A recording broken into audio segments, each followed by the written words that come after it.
La meitat de la població del país no sap que la sanitat es finança amb els impostos. Els espanyols passen 2 hores diàries de mitjana a les xarxes socials. El 72% dels catalans consideren que Catalunya té dret a decidir el seu futur votant en un referèndum. Són alguns exemples de titulars derivats d'estudis reals. Davant d'aquestes afirmacions que poden fer sentir incòmodes a més d'un, sovint escoltem la frase: No entenc aquestes dades. A mi no m'han preguntat. Es tracta d'un escepticisme que es pot entendre perfectament si no saps què és una mostra estadística. En aquest vídeo expliquem què són les mostres i per què són tan utilitzades en les ciències socials. Imagina que volem saber alguna cosa de la població catalana, per exemple, la proporció de persones a favor del dret a l'autodeterminació política. Resulta pràcticament impossible preguntar a tots i cadascun dels catalans sobre aquesta qüestió. El que fem els científics socials és preguntar a un reduït nombre de persones. Són com una Catalunya en miniatura, de manera que els que ens diuen elles és també el que ens dirien si realment preguntéssim a tots els catalans. Però com podem encertar les persones que bé representarien el conjunt? Aquí és on entra en joc l'estadística, ja que les mostres en ciències socials són de tipus probabilístic. En altres paraules, és l'atzar el que ens ajuda a seleccionar qui ha de formar part de la mostra. En un mostreig aleatori, cada individu de la població té la mateixa probabilitat de ser seleccionat. En canvi, imagina't que fas tu la selecció.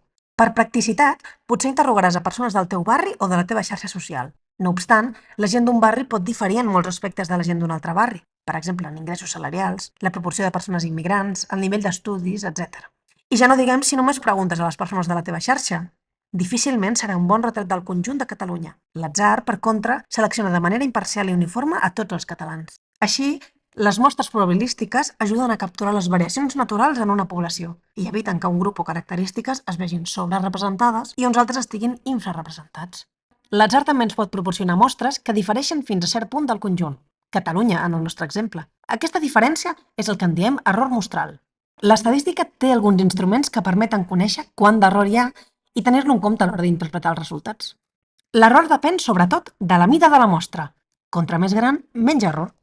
Pensa-ho, si la nostra mostra inclogués els 8.016.606 habitants de Catalunya, l'error mostral seria igual a 0. En l'altre extrem, una mostra amb un sol individu seria impossible que representés adequadament a tota la gent del país, perquè l'error seria pràcticament del 100%. Per a poblacions tan grans com la de Catalunya, es solen obtenir mostres d'uns 1.000 a 2.000 casos, que tindrien un error mostral acceptable, del 2% o del 3%. Hi ha altres aspectes que es tenen en compte a l'hora de calcular l'error mostral, com la grandària i diversitat en aquella població o la confiança estadística amb què comptem. Un cop sabem quin és l'error mostral, què en fem? Doncs s'ha de tenir en compte quan interpretem els resultats obtinguts d'una mostra. Per exemple, si a partir de la nostra mostra obtenim un percentatge del 72% de persones favorables al dret a decidir i l'error mostral és del 5% més o menys, sabem que en realitat el 72 pot ser un error, però sí que podem dir amb una elevada confiança que el verdader percentatge estarà entre un 67 i un 77%. Quan s'ofereixen dades d'una mostra, es sol informar d'aquest error. Si dones un cop d'ull a les enquestes dels diaris, veuràs que sempre van acompanyades de la fitxa tècnica. Entre d'altres elements, hi constarà la mida de la mostra, el nivell de confiança i, per suposat, l'error mostral. No cal que t'hagin preguntat a tu personalment perquè els resultats siguin fiables. Les mostres probabilístiques són la clau per entendre què pensa una població sense necessitat d'entrevistar a tothom.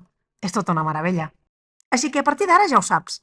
Desconfia de les enquestes que no t'informen d'aquests paràmetres. Fins la propera!